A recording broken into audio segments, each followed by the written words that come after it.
Maintenant sur le téléphone dans le train.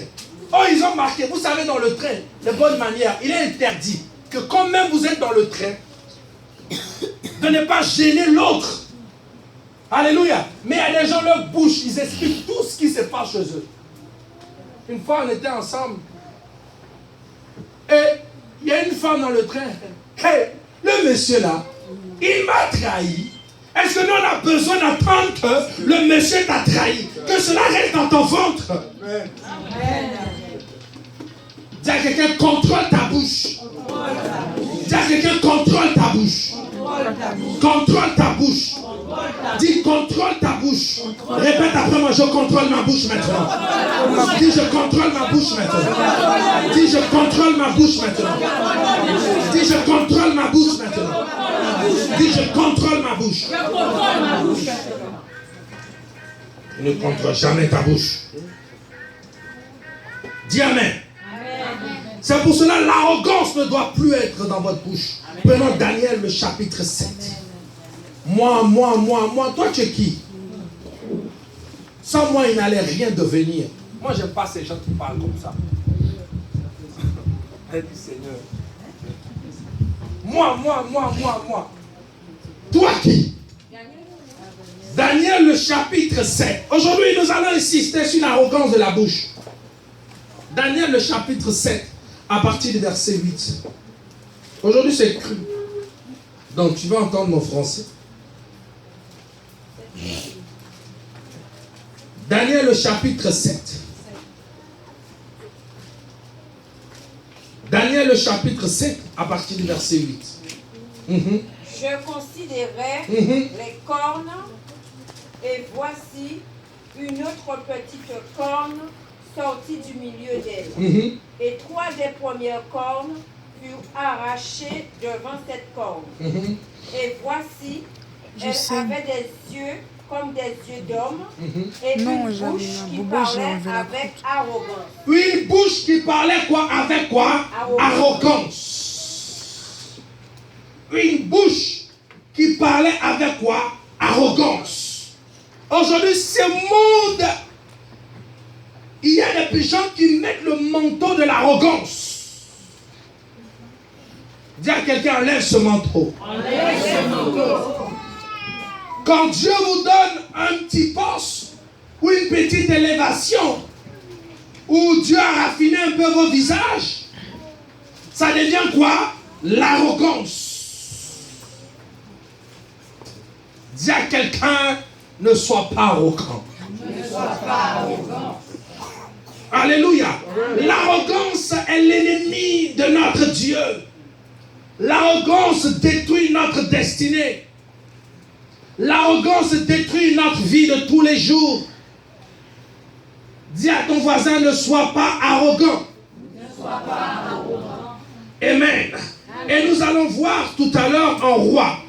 Et j'aime beaucoup cette histoire, je vais la partager avec vous. Amen. Quelqu'un n'a pas dit Amen plus fort. Amen. Dis à quelqu'un, le roi, le soldat Naaman. Dis à quelqu'un, le Syrien Naaman. Prenons le livre de 2 Rois.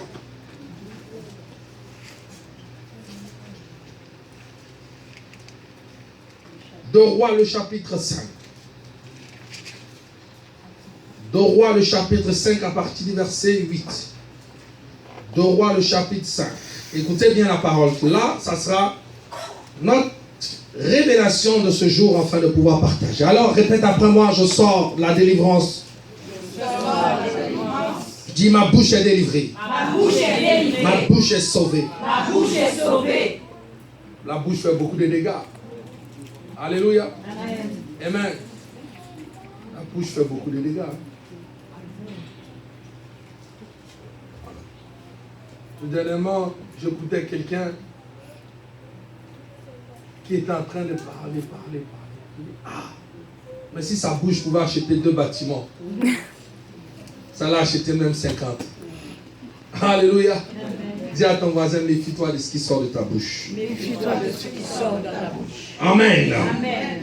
Méfie-toi de ce qui sort de ta bouche, dans ton foyer, dans ton travail. Amen. Vous savez, vos patrons, souvent ils peuvent vous piéger. il vous donne, il vous pose des questions. Qu'est-ce que tu penses de ta collègue? Qu'est-ce que tu penses d'elle? Et toi aussi, comme tu es une personne, tu parles beaucoup. Je te dis, patron, hey, celle-là, elle n'est pas bien. Elle parle mal de toi. Et si c'est un patron qui est intelligent, et il sait qu'il te voit constamment avec cette copine, il ne va plus te considérer. Alléluia. Amen. J'ai un ami à moi. On avait un ami en commun. Un pasteur. Et il allait voir ce pasteur. Il allait dire à ce pasteur que moi j'ai dit à ce pasteur que ce pasteur a des fétiches. Et le pasteur lui a regardé, il a dit, tu dis qu'il est ton frère. Et toi, tu viens dire ça de lui. Alors toi, tu es un danger public. Ça veut dire que si tu oses venir me dire, demain matin, tu peux aussi te retourner quoi? Contre moi. Méfiez-vous quand quelqu'un vous pose des questions sur quelqu'un et vous commencez à parler plus. Si vous ne savez rien de cette personne, dites-lui simplement avec une grande bénédiction, il est super bien. Amen. Oh, quelqu'un n'a pas dit amen. Amen. Une femme était venue me voir au bureau, je ne peux pas venir à l'église à cause de cette femme. Je lui ai dit, si tu ne viens pas à l'église, moi avec moi, elle est super gentille. Et moi je l'aime. Et si toi tu ne l'aimes pas, tant mieux. Je ne peux pas chasser un de mes fidèles au déprimant de quelqu'un d'autre. Dis à quelqu'un, nothing. Nothing. Alléluia. Amen. Prenons le livre de 2 Rois 5 à partir du verset 8 à 12. Lorsque Élisée, homme de Dieu, apprit que le roi d'Israël avait déchiré ses vêtements. Allons, excuse-moi, on va monter au verset 7 pour plus approfondir notre connaissance. Après avoir lu la lettre, c'est la lettre de Naaman, le chef de l'armée de Syrie. Le roi d'Israël déchira ses vêtements. Le roi d'Israël déchirait ses vêtements et dit, suis-je Dieu pour faire mourir et pour faire vivre, pour qu'il s'adresse à moi, afin que je guérisse un homme de sa lettre. Sachez donc et comprenez qu'il cherche une occasion de dispute avec moi. Le verset 8 dit, lorsque Élisée, l'homme de Dieu, apprit que le roi d'Israël avait déchiré ses vêtements, il envoya et dit au roi, pourquoi as-tu déchiré tes vêtements? Laisse-le venir à moi. Il saura qu'en Israël, en Israël, dis amen plus fort. Amen. Dis amen. Naaman vient avec ses chevaux et son char, et il s'arrêta à la porte de la maison d'Élisée. Élisée lui fit par un messager, va et lave 7 fois, dans le Jourdain, ta chair deviendra saine, et tu seras pur. Naaman fut irrité, et il s'en alla en disant, voici, je me disais qu'il sortira vers moi, et il se présentera lui-même, il invoquera le nom de l'Éternel son Dieu, il agitera sa main sur la place et il guérira le lépreux. Les fleuves de Damas, et le Parpar, ne valent-ils pas mieux que toutes les eaux d'Israël? Dis amen. Dites amen ici. Amen. Que représente pour vous Naaman?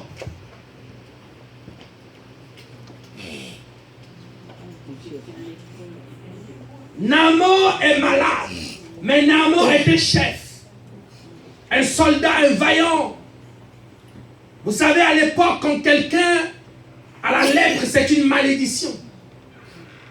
Malgré l'honneur qu'il avait, il était malade. Beaucoup de personnes que vous voyez ici, qui ont un titre honorifique ou qui sont soi-disant élevés, à l'intérieur d'eux sont malades. Mais à cause de leur orgueil, ils ne veulent pas se soumettre à la parole du Seigneur. Vos maris, ils savent que vous priez le véritable Dieu, mais à cause de leur orgueil, ils ne veulent pas vous suivre. Certaines personnes, certains membres de vos familles, ils savent que vous priez le vrai Dieu, mais à cause de l'orgueil, ils ne veulent pas se plier. Mais cela n'est pas un problème. La Bible dit ici, voici un homme du nom de Naaman. Naaman était un soldat.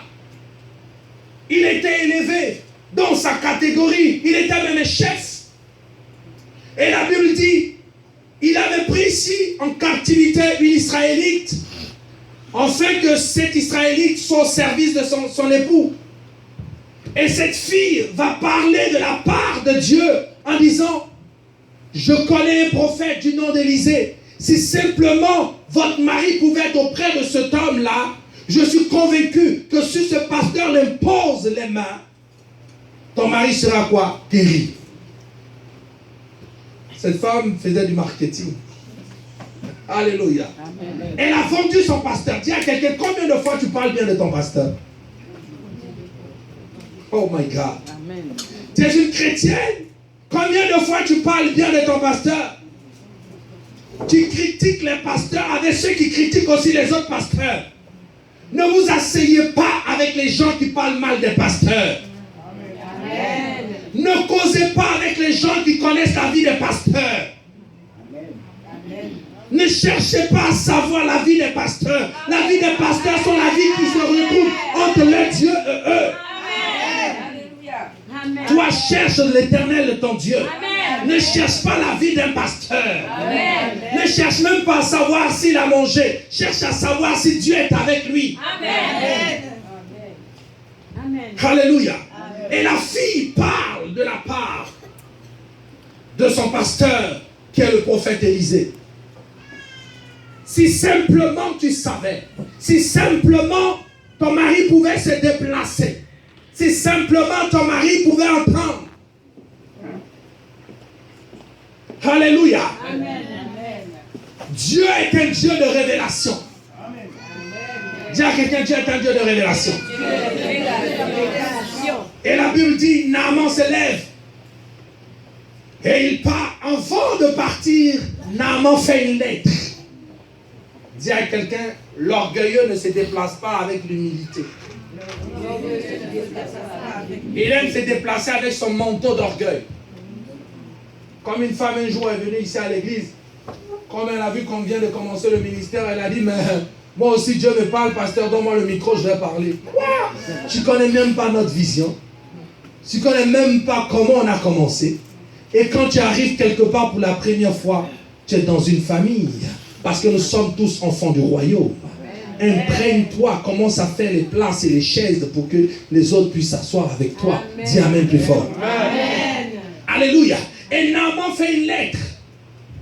Dis à quelqu'un, comme ici, beaucoup de personnes aiment écrire beaucoup.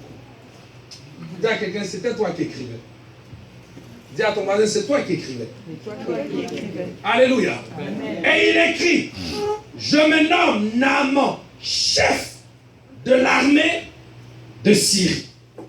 Ça veut dire ici, il donne quoi? Son titre. Oh my God, elle a compris. Il donne ici son titre. Et deuxième, écoute-moi bien. Là en ce moment, je suis malade. Et j'aurais appris de la part de l'une des femmes que j'ai pris en otage de chez vous qui se trouve ici. Il y a un prophète chez vous. Si je me déplace, c'est dans le but que vous puissiez simplement me mettre en contact avec ce pasteur. Roi, j'arrive à tel endroit et je suis venu récupérer simplement ma guérison et je retourne. Voici comment certaines personnes se comportent dans cette société où nous sommes. Quand ils arrivent dans un environnement,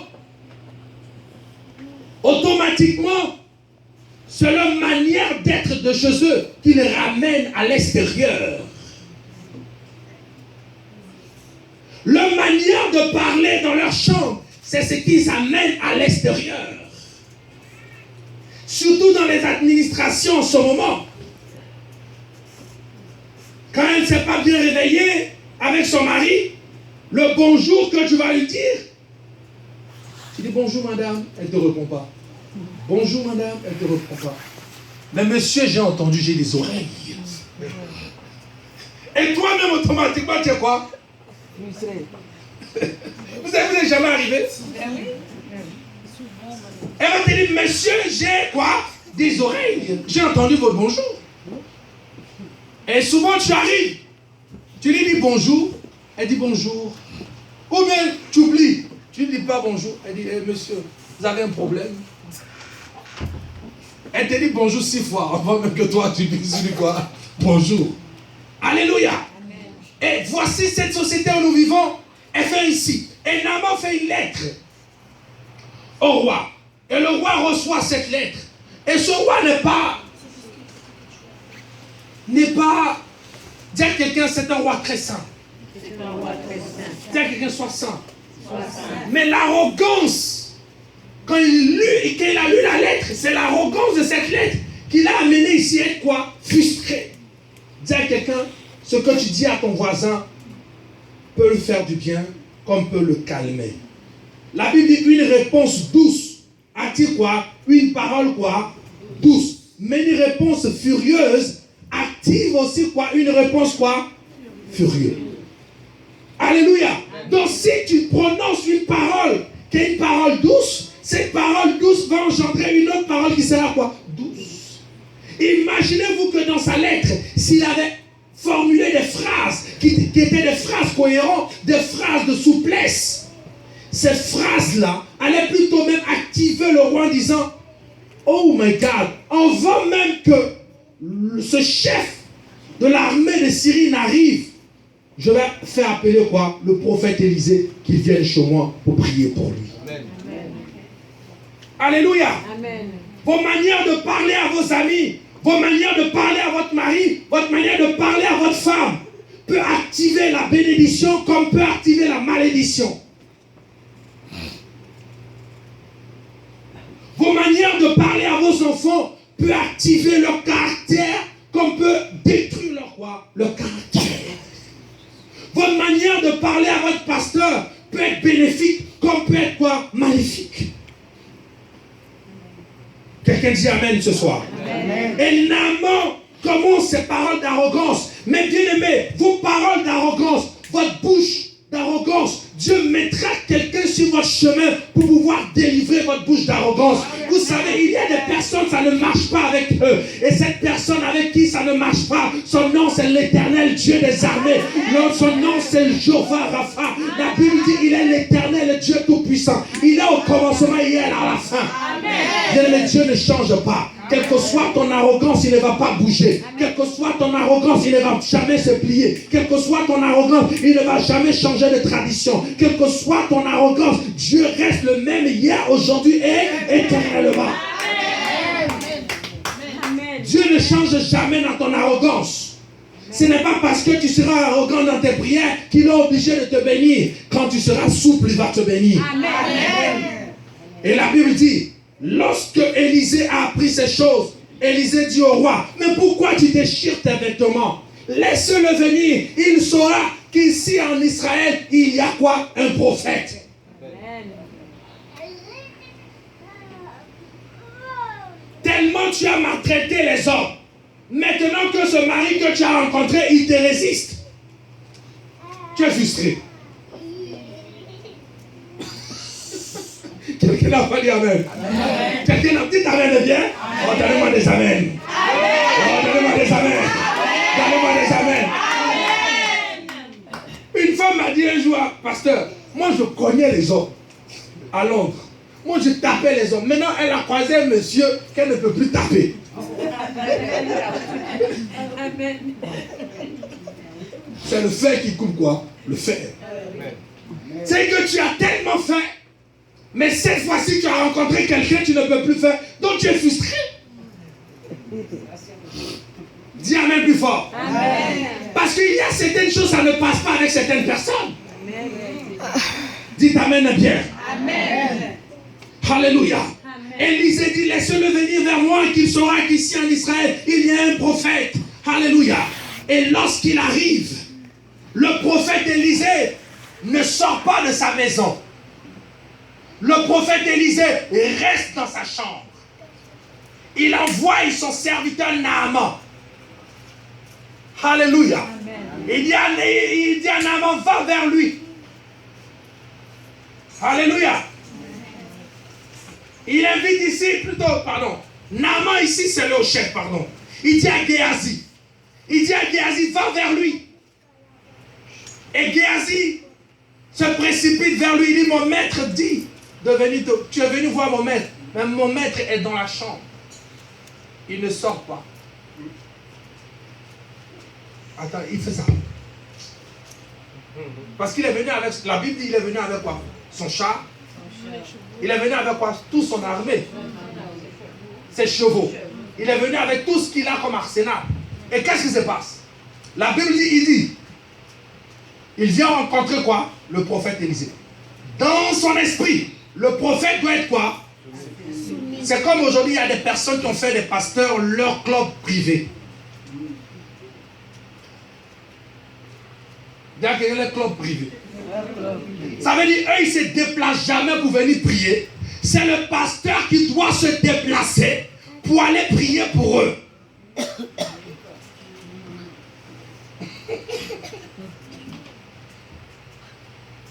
Ça veut dire, eux, ils ne se déplacent pas pour venir prier. C'est le pasteur qui doit se déplacer pour venir prier pour eux. Bien-aimé, écoute, il y a des jours où le pasteur ne va pas t'imposer les mains. Ça ne veut pas dire que Dieu ne te connaît pas. Oh non, je suis parti dans cette église. Ce pasteur, il a prié pour tout le monde, mais moi, il n'a pas prié pour tout le monde. Bien-aimé, si le pasteur n'a pas prié pour toi, Dieu a déjà touché ta tête. Amen. Amen. Naaman attendait que le prophète Élisée arrive à sa rencontre. Bien-aimé, tu ne peux pas faire d'un pasteur ton mécanicien. Quand tes roues sont crevées, c'est là que tu l'appelles. Dis amen plus fort. Amen. Et la Bible dit que Élisée ici ne vient pas à sa rencontre, mais il dit à Géasi, va dire à cet homme d'aller se jeter quoi? 7 fois dans le Jourdain. Dis amen plus fort pour que je te révèle maintenant. Donnez-moi des amens bien. Amen. Donnez-moi des amens bien. Amen. Il dit, va te jeter 7 fois dans le Jourdain. Et le gars dit, je n'ai pas bien compris, qu'est-ce qu'il a dit le prophète? Géasi lui dit, écoute-moi, mon maître est dans son canapé. Il a mis ses pieds sur son canapé. Il m'a dit de te dire qu'il ne sortira pas de sa chambre. Il dit, monsieur, allez vous jeter 7 fois quoi? Dans le Jourdain. Et quand vous allez finir, vous prenez vos chevaux et vos voitures, vous partez. Quoi?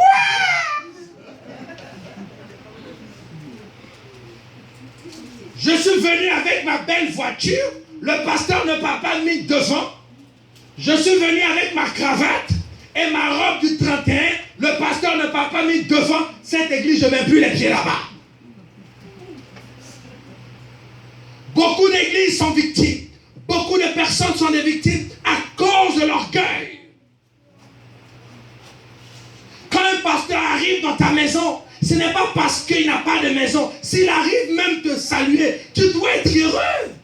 Mais il y a des gens, quand le pasteur arrive chez eux, ils pensent que le pasteur est un mendiant. Jésus a dit à Zachée, je vais manger chez toi. Zachée, lorsque Jésus est rentré chez lui, il était dans la joie. Lorsqu'un pasteur rentre chez toi, c'est une joie, c'est une fête. Parce que le pasteur apporte la paix. Le pasteur ne vient pas mendier chez toi. Le pasteur apporte la paix. Amen. Dis Amen plus fort. Amen. Parce qu'il y a des pasteurs qui ont faim, mais tous les pasteurs n'ont pas faim. Dis Amen. Amen. Parce qu'il se nourrit de la parole de Dieu. Amen. Alléluia. Amen. Et il dit, est-ce que tu es sûr que c'est ce qu'il a dit? Tu es sûr qu'il a dit d'aller me jeter? Moi, j'ai tout mon arsenal. Moi, je suis le chef de Syrie. J'ai écrit à votre roi. Est-ce que M. Paul se comprend? J'ai écrit à votre roi. Avant de venir, j'ai écrit au roi. Oui, j'ai écrit au roi, mais lui, il est un roi qui est au-dessus du roi d'Israël. Lui, son roi s'appelle le roi des rois. Son royaume n'est pas du royaume de Syrie ni du royaume d'Israël. Son royaume dépend du royaume des cieux. Donc, toute décision qui arrive est d'abord divine. Donc, il ne prend pas une décision humainement parlant. Alléluia. Amen. Est-ce que quelqu'un comprend? Amen. Est-ce que quelqu'un comprend? Amen. Est-ce que quelqu'un comprend? Amen. Et la Bible dit que il était découragé. Il dit non, ça c'est des foutaises. Je vais faire quoi? Retourner. Quand votre orgueil est au-dessus de votre destinée, vous allez échouer dans votre vie. Quand votre bouche ne respecte pas, n'arrive pas à respecter votre vie de tous les jours, vous allez détruire votre vie. Si vous n'arrivez pas à contrôler votre langage, vous allez affaiblir votre vie. Souvent, ta bouche peut dire de prendre des décisions qui vont essayer de détruire ton environnement. Oh non, je quitte ce monsieur. Il m'a tellement fait souffrir.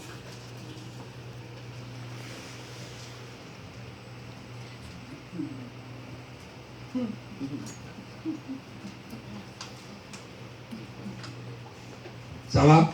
Acclame le Seigneur pour ta vie. Alléluia. Et la Bible nous révèle ici que lorsque Naaman a pris cette décision de se retourner, le verset 12 répète. Je vais vous donner une très grande révélation. Le verset 12. Il dit les fleuves de Damas. Ça veut dire que l'endroit où il venait. Écoutez. L'Abadan veut dire tout simplement la plus haute connaissance humaine. Et le parpar. Et le parpar signifie. Continue. Ne valent-ils pas mieux que toutes les eaux d'Israël? Le parpar signifie la connaissance humaine élaborée par les hommes. Alléluia. Reprends la phrase. Reprends les deux fleuves, les noms des deux fleuves. Les fleuves de Damas. Les fleuves de Damas. L'Abana. Et le parpar. Et le parpar. Donc, l'Abana qui signifie la plus haute connaissance humaine. Et le deuxième nom du deuxième fleuve signifie parpar, qui signifie la connaissance écrite, qui signifie la connaissance humaine élaborée par les hommes. Voyez ici que l'endroit où il voulait comparer l'eau du Jourdain était ici humainement parlant par leur orgueil qu'ils ont l'habitude d'avoir. Alléluia. Amen. Parce que ici, Abana qui signifie la plus haute connaissance humaine. Et quand vous allez lire ici dans le livre de 1 Corinthiens, le chapitre 2, à partir du verset 14, la Bible parle de la folie des hommes. Écoutez bien. 1 Corinthiens, chapitre 1 Corinthiens 2, verset 14, et puis nous allons revenir. Vous mettez la main sur la page. Vous allez comprendre pourquoi Laban disait n'importe quoi. Il y a des gens qui pensent qu'ils sont tellement intelligents. Vous n'êtes pas encore intelligent. Même Billy Gates, il est humble. Amen. Dites Amen plus fort. Amen. Même Billy Gates, il est humble. Même comme on appelle lui qui a créé Facebook. Le petit garçon, il est quoi? Il est humble. Mais toi, tu ne veux pas t'humilier. Tu n'as pas encore les milliards. Et le jour où tu as les millions, on va faire quoi? On va t'attraper avec quoi? Hein? Tu n'as même pas encore 10 000 membres. Le jour où tu auras 10 000 membres, on va te soulever avec. Tu vas mettre les gens. Chez nous en Afrique, les rois avant, ils étaient portés par des.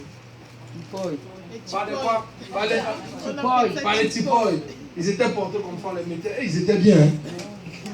Même ici aussi en France, on les portait aussi par les rois. Alléluia. Amen. Quelqu'un dit Amen. Amen. À partir du verset 14. Mais, écoutez bien. Mais l'homme animal. L'homme naturel n'accepte pas les Non, écoute bien. Mais l'homme animal, dans ma version, on dit mais l'homme animal ne reçoit pas les choses de l'Esprit de Dieu, car elles sont une folie pour lui. Il ne peut les connaître parce que c'est spirituellement qu'on juge. Dis à quelqu'un, c'est spirituellement qu'on juge.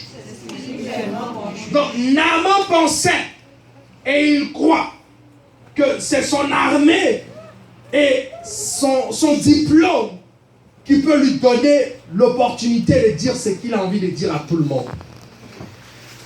Dis, tu ne peux pas dire tout, n'importe quoi à tout le monde. Tu ne peux pas dire n'importe quoi à ton mari.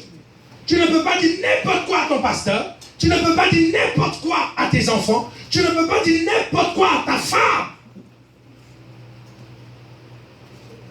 Alléluia. Amen. La Bible dit qu'il a élaboré ici en disant Labana ici qui signifie la plus haute connaissance humaine. Vous mélangez votre intellect aux choses de Dieu. Vous mélangez votre compte en banque aux choses de Dieu. Vous mélangez votre vie de tous les jours aux choses de Dieu. Non, les choses de Dieu sont spirituelles. Amen. Les choses de Dieu sont sacrées. Amen. Les choses de Dieu sont saintes. Alléluia. Amen. Et si vous êtes de Dieu, votre bouche doit être sainte et votre bouche doit être sanctifiée et votre bouche doit être sauvée. Amen. Tu ne peux pas être de Dieu et ta bouche n'est pas sauvée. Tu ne peux pas être de Dieu et ta bouche ne révèle pas la gloire de Dieu. Amen. Amen. Dis à quelqu'un, est-ce que ta bouche est sauvée? Alléluia. Donc ici, il voulait comparer son environnement à celle de l'environnement de Élisée. Et laissez-moi vous dire maintenant, qu'est-ce que le Jourdain? Alléluia. Amen. Alléluia. Amen. Alléluia. Amen. Quelqu'un dit avec moi, Alléluia. Alléluia. Dis avec moi, Dieu nous parle ce soir. Dieu nous parle. Dis Seigneur, parle-moi ce soir. Seigneur, parle-moi ce soir. Alléluia. Amen. Le Jourdain signifie simplement Dieu.